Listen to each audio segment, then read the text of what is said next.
So that was a short introduction into our new museum, Judengasse. We opened it 2016, last year in March, and we received the Museum Prize of Hesse and Thüringen last year for it.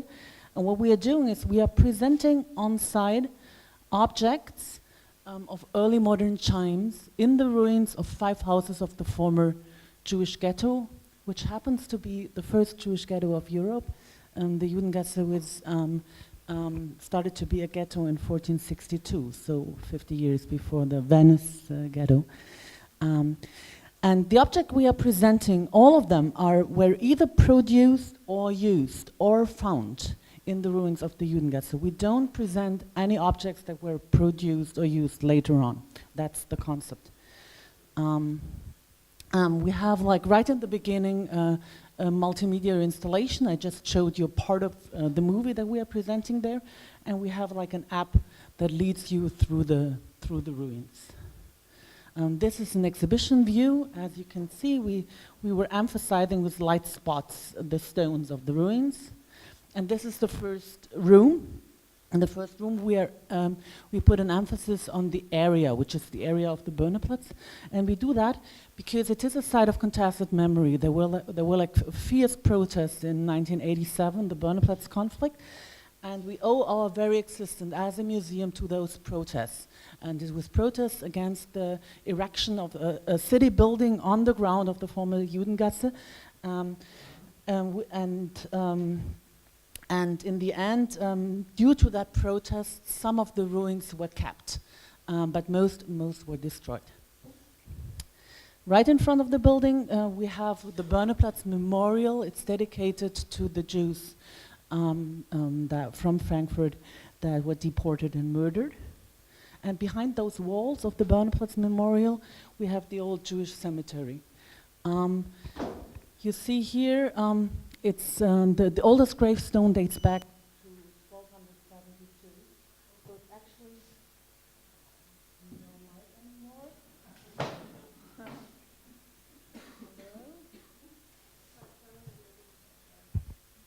So this one is working? Okay.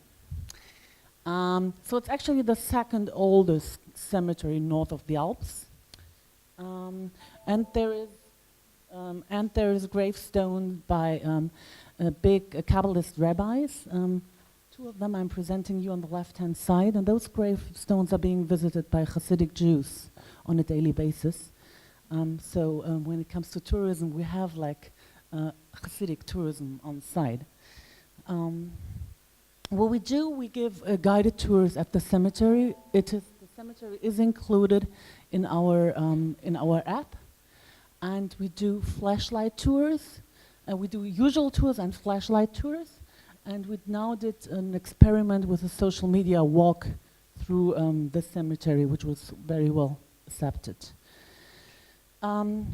We invented about 6 years ago, we launched a website together with the university library called Jewish Frankfurt. And on this website, you can find all places of major tourist interest and of major Jewish interest in the city of Frankfurt. And this is part of our work that we do. We work a lot in the city itself. So this is a new building that we conceptualized. It's under the European Central Bank. And it's actually what you can see on the right-hand side. It's under the basement of the former called Großmarkthalle, where the Jews, it's a place where Jews were gathered by force and deported from there. And we are giving tours and do the whole education on site. And that's another place we are in charge of. It's a changing exhibition in a former bunker on the site where there used to be one of the 4 big synagogues of Frankfurt. And we did a changing exhibition in this shelter on Jewish life in the former East End, which is 1/4 of Frankfurt. We do city tours on a regular basis. And we have a new format, which is like called My Frankfurt. It's a form of personal city walks with like known personality. from Frankfurt. Here you can see some of them. For instance, this is Gila Lustiger giving a tour through West End on the left-hand side. Don't know if you recognize him, it's Hanno Löwy. And I told you all those personals. And we like record those city tours as like a personal approach towards the city, and we will do something with it in a digital way later on. This is a project we did quite in September. It was called Pop-Up Monument.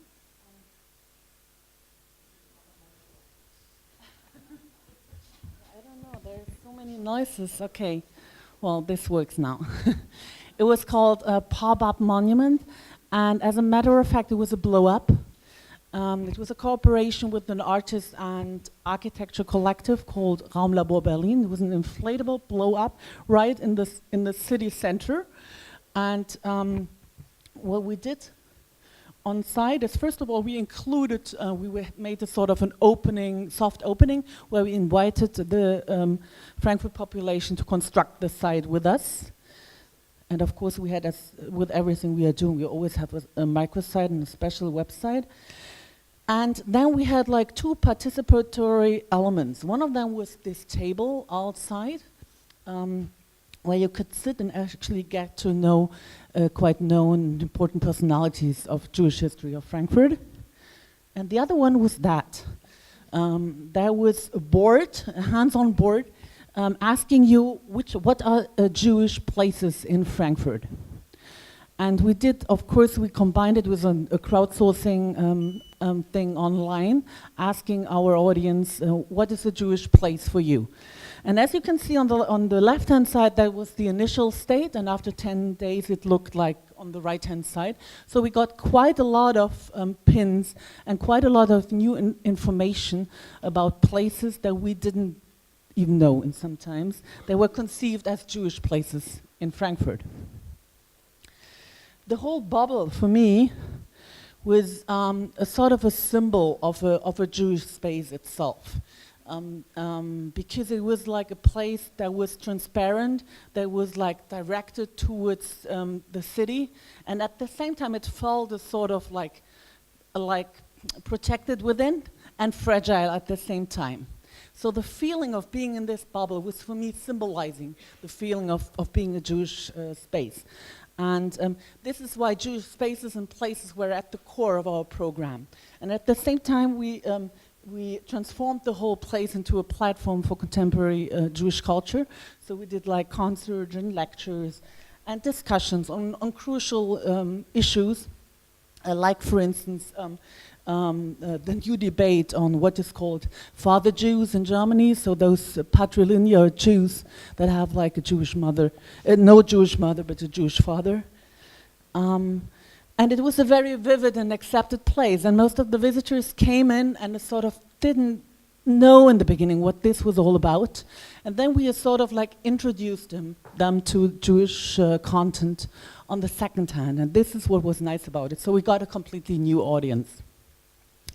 So this is the one project I wanted to introduce you about, and the other one is something we are working on right now. It's an app. It's called Invisible Spaces, and it's a collaboration with the Historical Museum. And the idea is that with this app, it's dedicated to school education and to tourists.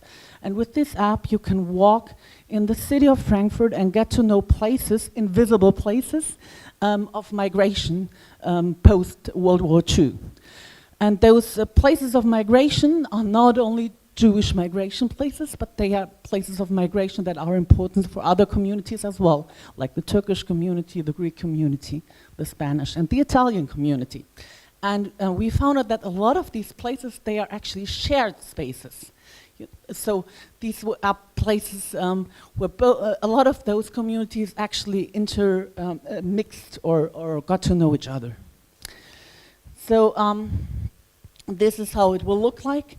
You will have those pins where you can see the different places, and then you can like dive in and choose whether you want to choose a tour based on a community, or these are the approaches we are offering. You can go by thematic approaches, topographic, temporal, or communities.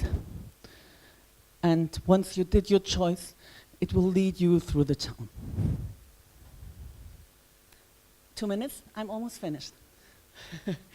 Okay, so as I said, we developed what is called in the digital world use case scenarios, which means like scenarios dedicated to our target audiences, which are tourists and school children. And we sort of like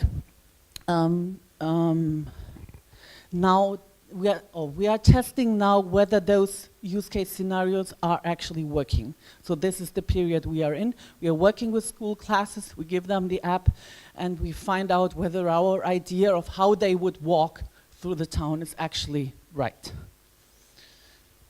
So, and now to the final big thing.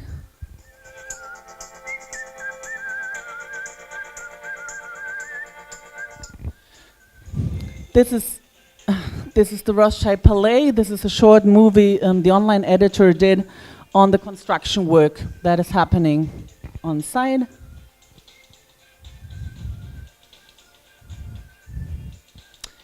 This is like the situation, how it was like this spring. And we are supposed to open a permanent exhibition in this space in less than 2 years. Oh, you hardly see anything. So, in the new space, this is how we look like when we visit it. This is what I did. I opened a temporary office in the construction site. And this is what you do. You put the foundation stone, you have a lot of press once you do it. And this is a project we did on the hoarding, which is like we invited a comic artist to actually comment on the construction work. And so here you see the comic artist, Volker Reichel. We always inform him on what we are working on, and he's like putting that in his strips, and the strips are being published in the Frankfurter Allgemeine Zeitung, the main newspaper in Germany, and online as well. And this is how hopefully our new place will look like in about 2 years. And I want it to be a vivid center for Jewish culture and history and in the present. Thank you very much.